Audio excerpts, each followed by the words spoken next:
এই যে বিশ্বকাপ নামে ফিফা নামে যেই ফুটবল চলে, আর এই ফুটবলকে কেন্দ্র করে আমাদের দেশে যেই পরিমাণ অন্যায়, অবিচার, গুনাহ, জেনা, যেই পরিমাণ নষ্টামি চলে, আমার মনে হয় না পৃথিবীর অন্য কোনো দেশে এই পরিমাণ নষ্টামি চলে।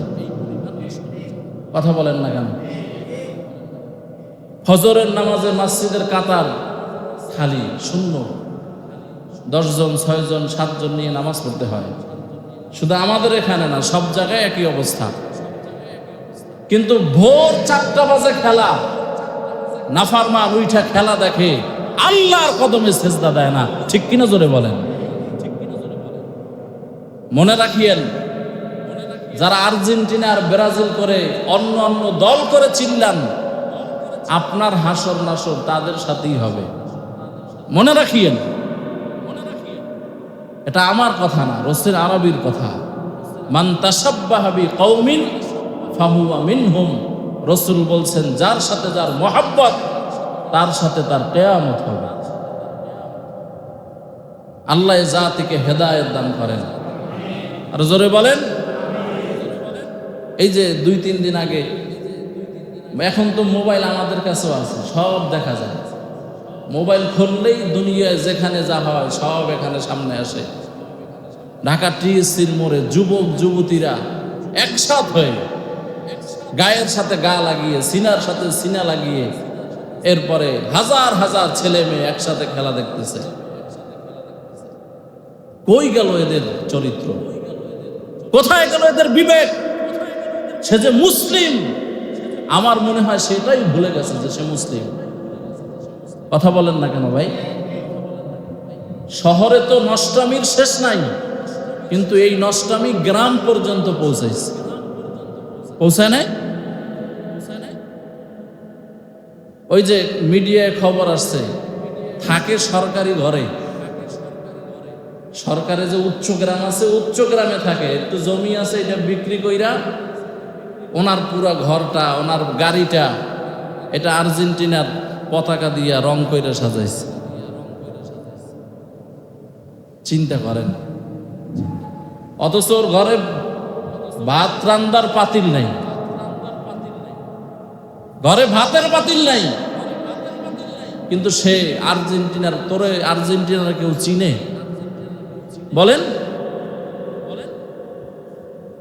মুসলমানের ঈমান আকিদা সব খেয়ে ফেলেছে বেঈমান। গত 2 দিন আগে খবরে দেখলাম, যুক্তরাষ্ট্রে, যুক্তরাজ্য, যুক্তরাষ্ট্র দোনো জায়গায় 19 বছরের আগে যোগাযোগ মাধ্যম চালানোর নিষেধ করছে। 2-3 দিন আগে খবর দেখেন আপনারা। আর আমাদের দেশের যেটা পেট থেকে পড়ছে, এটার হাতেই মোবাইল দিয়ে দেয়। এই মোবাইল মানুষদের ঈমান আমল সব ধ্বংস করে দিয়েছে, সব আকল নষ্ট করে দিয়েছে, আকল। কয়েকদিন আগে আমি চট্টগ্রাম থেকে আসতেছি, আমার 2 পাশে 2 জন বসছে বাসে, এসি বাসে উঠছে।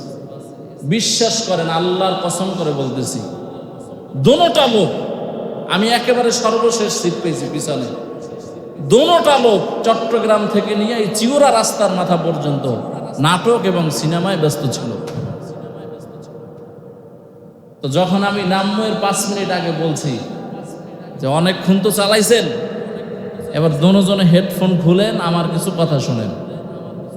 আর আলহামদুলিল্লাহ, আমি বৈশা বৈশা অন্তত এই চট্টগ্রাম থেকে এখানে পর্যন্ত আসতে আসতে 100 বার সুবহানাল্লাহ, 100 বার আলহামদুলিল্লাহ, ইস্তেগফার, দুরূদ শরীফ, এটা তাসবিহ দিয়ে পড়তেছিলাম।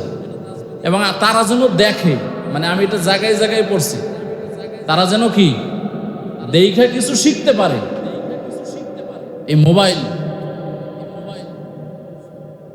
এই মোবাইল পুরা জাতি নষ্ট করে দিয়েছে, পুরা জাতি।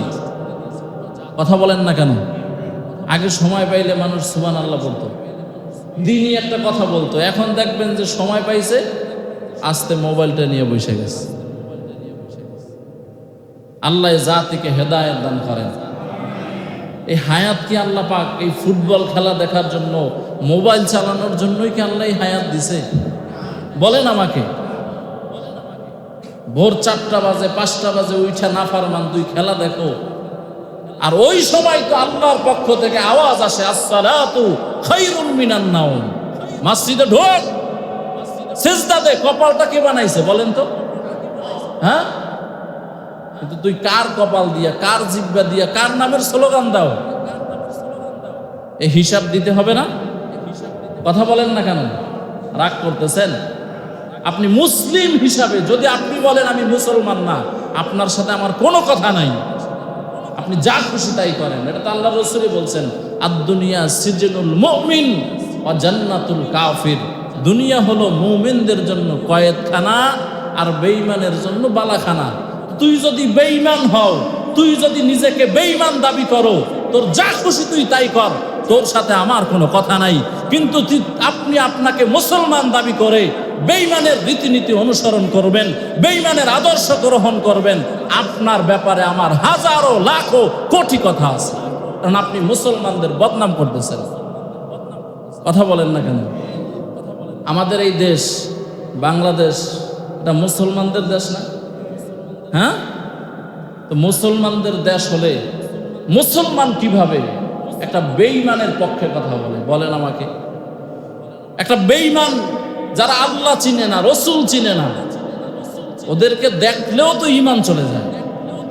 যে সমস্ত ফুটবলার যারা, এদেরকে যারা মহাব্বত করে, আচ্ছা এদের চেহারায় কোনো নূর আছে? হ্যাঁ, আমগো দেশে বিয়ে করার আগে যদি সন্তান জন্ম দেয়, এগুলা কি? কথা বলেন, এগুলা কি? জারজ সন্তান।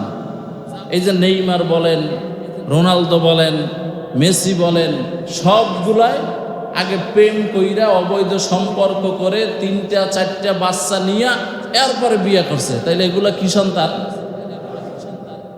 আর তুমি তারে মহব্বত করো, তোমার মেধা এত পড়ছে, তুমি এত নিচে নাইমে গেছো। আসলে আমি আমাকে চিনি না যে আমি কে। এক আল্লাহর ওলি ঘটনা লিখছেন, দেখে যে উনি পাহাড়ের উপরে দাঁড়ায় রয়েছে, হঠাৎ দেখতেছে যে একটা ছাগলের পাল সামনে দিয়ে যাইতেছে। কিন্তু আশ্চর্য খবর, এই ছাগলের পালের মধ্যে একটা বাঘের বাচ্চা, ছাগলের মতো সাইজে, এও ছাগলের সাথে চলতেছে। তা আল্লাহর ওলি চিন্তা করছেন যে ছাগল আর বাঘ এটা কি একসাথে থাকতে পারে? কথা বলেন, আপনারা কি বলেন, থাকতে পারে? তা আল্লাহর ওলি চিন্তা করছেন, বাঘ সে যে ছাগল না এটা ও নিজেও জানে না, ও যে বাঘ এটা সে ভুলে গেছে। তো বাঘটারে ধইরা গলায় রশি লাগাইয়া পানির কিনারায় নিয়ে গেছে। পানির মধ্যে যখন বাঘ তাকাইছেন, বাঘের বাচ্চা দেখে যে ছাগলের কালার এক রকমের, চেহারা এক রকমের, আর এর চেহারা আলাদা একটা ভয়ঙ্কর রূপ আছে। পানির মধ্যে তাকাইয়া বাঘে তার আসল পরিচয় চিনছে যে আমি তো ছাগল না, আমি তো বাঘ। আমি হুঙ্কার দিলে পুরা জঙ্গল কেঁপে ওঠার কথা, আমি তো সেই জাতি, আমি তো ঘুমিয়েছিলাম। সে তার আত্মপরিচয় ফিরে পেয়েছে। এবার হুঙ্কার দিছে, ছাগল সব দূরে চলে গেছে। তো মুসলমানের গোষ্ঠী আমাদের আত্মপরিচয় আমরা ভুলে গিয়েছি। আমরা ওই বেঈমানদের ষড়যন্ত্রে, বেঈমানদের চরিত্রে চলতে চলতে আমি বাঘ হয়েও ছাগলের পর্যায়ে চলে গেছি। আমি কি কথা বুঝাইতে পারছি? মুসলমানের হুঙ্কার তো এমন হুঙ্কার ছিল, মুসলমানদের এমন হাজারো ইতিহাস আছে যে সাহাবায়ে কেরাম শুধু তাকবীরের আওয়াজ দিয়া এলাকা থেকে এলাকা বিজয় করে দিয়েছেন। শুধুমাত্র একটা বাক্য দিয়া, নারায়ে তাকবীর, বলেন না নারায়ে তাকবীর, এক তাকবীর দিয়া এলাকা থেকে এলাকা বিজয় করেছেন। এই তাকবীরের দাম কত? আফগানিস্তানের একজন মুজাহিদ একটা কিতাব লিখছেন, কিতাবের নাম হলো আফগানিস্তানে আমি আল্লাহকে দেখেছি। কিতাবের নাম কি? বলে না। আফগানিস্তানে আমি, আফগানিস্তান চালায় কারা? প্যান্ট শার্ট টাইওয়ালারা নাকি? হ্যাঁ, কারা চালায়? পাগড়িওয়ালারা, টুপিওয়ালারা, যারা মেসওয়াক সব সময় বুক পকেটে নিয়ে হাঁটে, এরা চালায় আফগানিস্তান। যাদেরকে দেখলে এখনো লাল কুত্তার গোষ্ঠী থরথর করে কেঁপে উঠে, ঠিক কিনা জোরে আওয়াজ দিয়ে বলে। তাদেরকে দেখলে কাঁপে কি? মেসওয়াক দেখা, ইমানের পাওয়ার দেখে কাঁপে। এই আফগানিস্তান, এক মুজাহিদ কিতাব লিখছেন যে আফগানিস্তানে আমি আল্লাহকে দেখছি। আল্লাহকে দেখছি এর মানে কি? এই যে খেলার কথা বললাম, ক্রিকেট খেলার আগে, ফুটবলের আগে, হাডুডু কাবাডি খেলার আগে অনুশীলন করে, মানে শরীর গরম করে, দেখছেন আপনারা? তো যারা মুজাহিদ যুদ্ধ করে এদেরও অনুশীলন আছে। এরা সকালবেলা উঠা ফজরের পরে ভলিবল খেলাইতো শরীর গরম করার জন্য। তো তখন আমেরিকার আফগানিস্তান যুদ্ধ চলে। মুজাহিদ তার কিতাবে লিখছেন যে আমরা ভলিবল খেলতেছিলাম, শরীর গরম করতেছিলাম, হঠাৎ দেখে আমাদের মাথার উপরে বিমান চলে আসছে, আইসা ওখান থেকে বোম ফালাইছে, আর আমরা সবাই একসাথে সমস্বরে বলে উঠছি নারায়ে তাকবীর, আল্লাহু আকবার বলে উঠছি। মুজাহিদ বলতেছেন আল্লাহর কসম, বোমা উপরে থেকেই বাস্ট হয়ে প্লেন সহ উপরে চলে গেছে, আমাদের পর্যন্ত বোমা আসে নাই। কিন্তু সেই ঈমান কোথায়? চোখে আঙ্গুল দিয়ে তো দেখাইলাম যে আফগানিস্তান এখনো টুপিওয়ালারা শাসন করে, আমরা পারি না কেন? কারণ আমরা এমন মুসলমান, আমরা নিজেরাই চাই না যে ইসলাম ক্ষমতায় যাক। প্রত্যেকটা মুসলমান এখানেও ঠিক বলে, মন্দিরে গিয়েও ঠিক কয়, আবার ফুটবল খেলা দেখাও টেবিল চাপড়ায় আর গোলের গোল বড় বড় স্লোগান দেয়। ঠিক কিনা জোরে বলেন? এ হলো আমাদের হালাত। আল্লাহ হেদায়েত দান করেন, জোরে পড়েন আমিন। যারা শরীরে ট্যাটু আঁকে, ট্যাটু, মনে রাখবেন এই শরীর মাথার চুল থেকে নিয়ে পায়ের তালু পর্যন্ত আল্লাহ আপনাকে দিয়েছেন আমানত। কি দিছেন? আমানত দিছেন। আমানতের রক্ষা করা প্রত্যেকটি মুসলমানের ঈমানি দায়িত্ব। এজন্য আত্মহত্যা করা মহাপাপ। যারা ভুরু পেলাক করে, মহিলারা করে না, ভুরু পেলাক করলে সৃষ্টির পরিবর্তন হয়। কারণ আল্লাহ বানাইছেন এটা একরকম, তুমি পেলাক কইরে এটা বানাইছো আর এক রকম, তো আল্লাহর দেওয়াটা তোমার পছন্দ হয় নাই। আর মুফাসসিরিনে কেরাম লেখেন, হাদিসের মধ্যে আসছে যেই মেয়ে লোকেরা সৃষ্টির পরিবর্তন করে, যেই পুরুষেরা নাক ফরাইয়া কান ফরাইয়া কানে রিন্দায় সৃষ্টির পরিবর্তন করে, 24 ঘন্টা আল্লাহর লানত এই নাফরমানের উপরে বর্ষিত হইতে থাকে। খেলোয়াড়দের কানে ঋণ, আমার বোনদের, আমার মায়েদের, আমার কি বলে মেয়ে লোকদের ভুরু পেলাক করে পার্লারে গিয়া, তো তোমার উপরে 24 ঘন্টা আল্লাহর লানত বর্ষিত হইতেছে। তুমি লানত নিয়ে থাকো। কপাল পুড়লে তো এমনই হয়। আল্লাহ হেদায়েত দান করেন, জোরে পড়েন আমিন। রাগ করতেছেন? আমরা আর বলবো কোথায়? যদি রাগ কইরাও একটু না বলি বুঝবেন কিভাবে?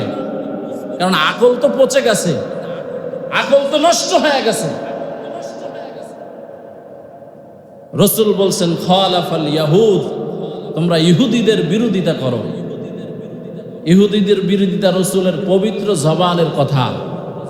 আর তুমি মুসলমান হয়ে, মুসলমানের ঘরে বসবাস করে, মুসলমানের সমাজে বসবাস করে চুলের কাটিং দেয়, নেইমার কাটিং। এখন যে সেলুনে দেখবেন কাটিংয়েরও কোনো শেষ নাই। এই কাটিং ফুটবলারদের, সব কাটিং এখন ফুটবলারদের। আর যুবকেরা পাইকারি দরে 5,000, 2,000, 3,000 টাকা দিয়ে দিতেছে। অথচ এর আত্মীয় স্বজন ডানে বামে হাজারো মানুষ এমন আছে যে এক বেলা খাবার ভালোভাবে খাইতে পারে না। কি আছে না নাই? আল্লাহ হেদায়েত দান করেন, জোরে বলেন আমিন। সময় তো শেষ। সর্বশেষ কথা হলো, যদি আপনি মনে করেন যে আমার নবীর সুপারিশ দরকার, কার সুপারিশ? যদি এটা আপনি মনে করেন, আর যদি কিয়ামত বিশ্বাস না করেন, কবর বিশ্বাস না করেন, আখিরাত বিশ্বাস না করেন, তাইলে আপনার সাথে আমার কোনো কথা নাই। কিন্তু আপনি যদি বলেন আমি আখিরাত বিশ্বাস করি, আমি কবর বিশ্বাস করি, আমি কিয়ামতের ময়দানে আল্লাহর আদালতে দাঁড়াতে হবে। এই মুসল্লি ভাই আমার, এই কথা যদি আপনি বিশ্বাস করেন, তাইলে আপনার কাছে আমার আবেদন থাকবে, অনুরোধ থাকবে। মায়ার নবী দুনিয়াতে আগমন করেছেন। লাকাদ কানা লাকুম ফি রাসূলিল্লাহি উসওয়াতুন হাসানা। মায়ার নবীকে আমার আল্লাহ দুনিয়াতে পাঠাইছেন আদর্শ দিয়া। কি দিয়া? জোরে বলেন। মুসলমানদের কাছ থেকে বেঈমান আদর্শ ধার নিবে, ভিক্ষা নিবে, এবং নিতেও আছে। আপনার তো চোখ নাই, আপনি দেখেন না। যা কিছু বানায় এটা মুসলমানদের কাছ থেকে ধার নিয়ে নিয়ে বেঈমান বানায়। এগুলো বলতে গেলে লম্বা সময় লাগবে। আপনি আপনার পরিচয় ভুলে গিয়েছেন। রহমতের নবীর আদর্শ দিয়ে জীবনটা সাজান, নবীর আদর্শ দিয়ে চুলটা কাটেন, নবীর আদর্শের জামা গলায়, নবীর আদর্শের টুপিটা মাথায় লাগান, নবীর আদর্শ দিয়ে ঘর সাজান, নবীর আদর্শ দিয়ে ব্যক্তিগত জীবনটা সাজান, নবীর আদর্শ দিয়া পারিবারিক জীবনটা সাজান, নবীর আদর্শ দিয়া আপনার সব কিছু নবীর আদর্শ দিয়া সাজান। আমি বান্দা বললাম, যেই বান্দা নবীর আদর্শ দিয়া জীবনটাকে চালাইয়া চালাইয়া দুনিয়া থেকে বিদায় হয়ে যাবে, ওই বান্দা চোখ বন্ধ করতে দেরি হবে, নবীর সাথে মোলাকাতে দেরি হবে না।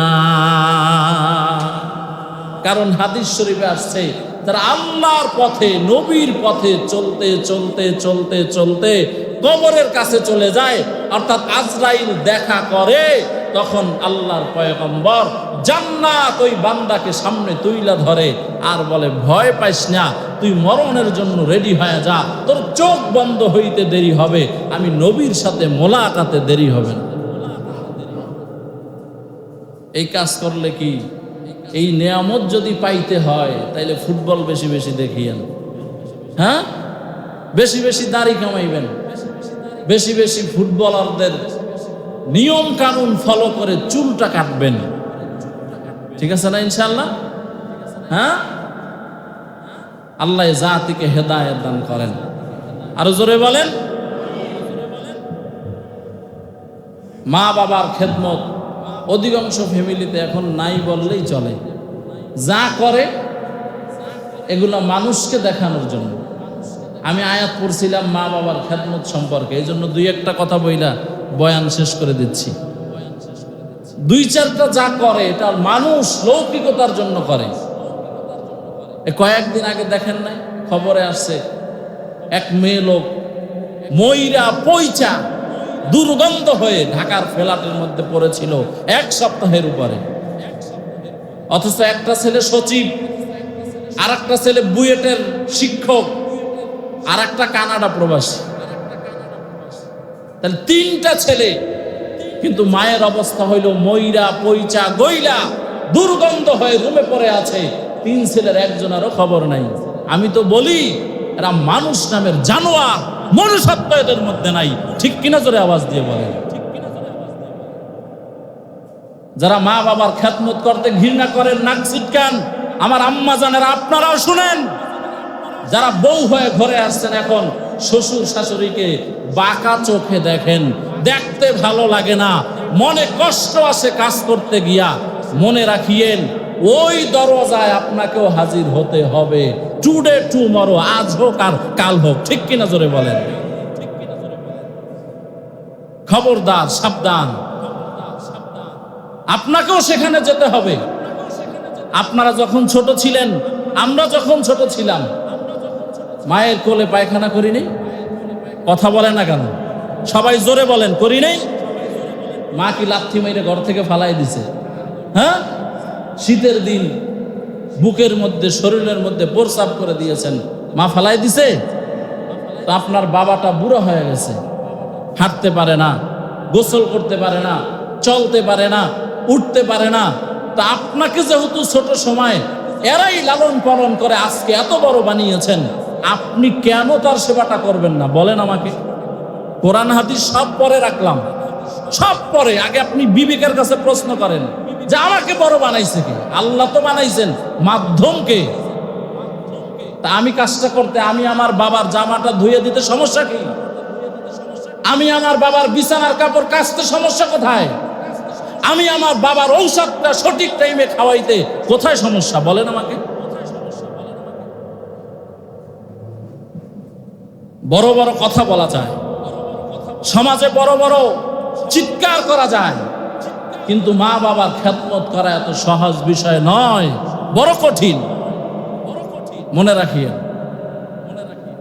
এজন্য আল্লাহ বলছেন মা বাবার খেদমত করতে গিয়া আহ উহ বলবা না। আর সবার কাছে অনুরোধ থাকবে, আপনি আপনার সন্তানকে ডক্টর, ডাক্তার, ইঞ্জিনিয়ার, সাহিত্যিক, কলামিস্ট সব বানানোর আগে মানুষ বানান। মানুষ মানুষ মানুষ বানাবেন কোথায় পড়াইয়া? যেখানে পড়লে চেনটা টান দিয়ে খাড়ায় খাড়ায় মুতে, এখানে? হ্যাঁ, এখানে পড়লে জানোয়ার হবে, এখানে পড়লে হাইওয়ান হবে, এখানে পড়লে সচিব হবে, কানাডা থাকবে, বুয়েটের শিক্ষক হবে, ঠিক মানুষ হতে পারবে না, জানোয়ার হবে। ঠিক কিনা? জোরে আওয়াজ দিয়ে বলে। মানুষ কাকে বলে? মানবতা কাকে বলে? এটা আমাদের সমাজের মানুষ, আমাদের ঘরের মেয়ে লোকেরাও ভুলে গিয়েছে। শ্বশুর শাশুড়ির খেদমত অধিকাংশ মেয়ে লোক করতে চায় না, বৃদ্ধাশ্রমে দিয়ে দাও। তা তোরে ছোট সময় বৃদ্ধাশ্রমে দিলে কেমন লাগতো? তোরে কে সেখানে মানুষ বানাইতো? একটা কুকুর, একটা বাঘ, যেটা বাঘিনী, একটা কুকুরনি তার সন্তানকে ফালায় না। আল্লাহ প্রদত্ত মোহাব্বত আল্লাহ দিয়েছেন। আব্দুল কাদের জিলানী এত বড় ওলি কেমনে হয়েছেন? জীবনী পড়েন, খালি মোবাইল চাইবেন না, জীবনী পড়েন, মায়ের দোয়া। ইমাম বুখারী এত বড় ওলি কেমনে হয়েছেন?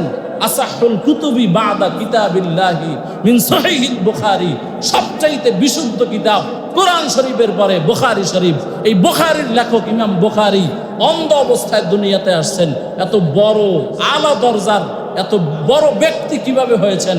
একমাত্র মায়ের চোখের পানির কারণে হয়েছে। আর সেই মাকে ফালায় দাও।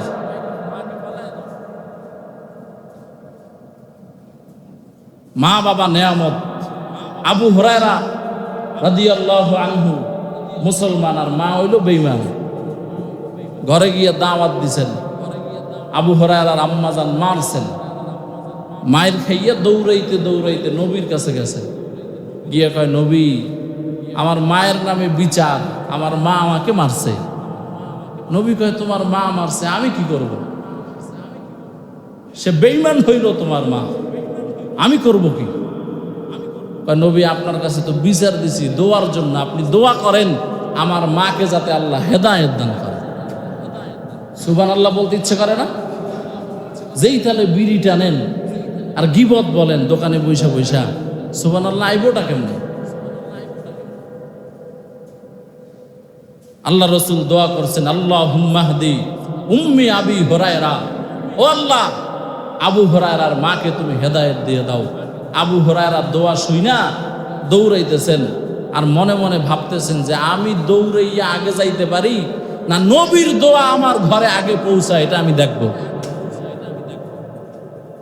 তা আবু হুরায়রা দৌড়ে গিয়ে দেখেন তার মায়ের চুলগুলা ভিজা, ভালো একটা কাপড় পরা। কয়, আবু হুরায়রা, আয় আমার বুকে আয়, তোরে আমি মাইরা বলো ভুল করছি, আমাকে নিয়ে চল বিশ্ব নবীর দরবারে, আমি কালিমা পড়ে মুসলমান হয়ে যাব। শুরুতেই বলছি, নবীর জবান থেকে কিছু বাইর হইলে বের হতে দেরি হয়, আসমানে কবুল হতে দেরি হয় না।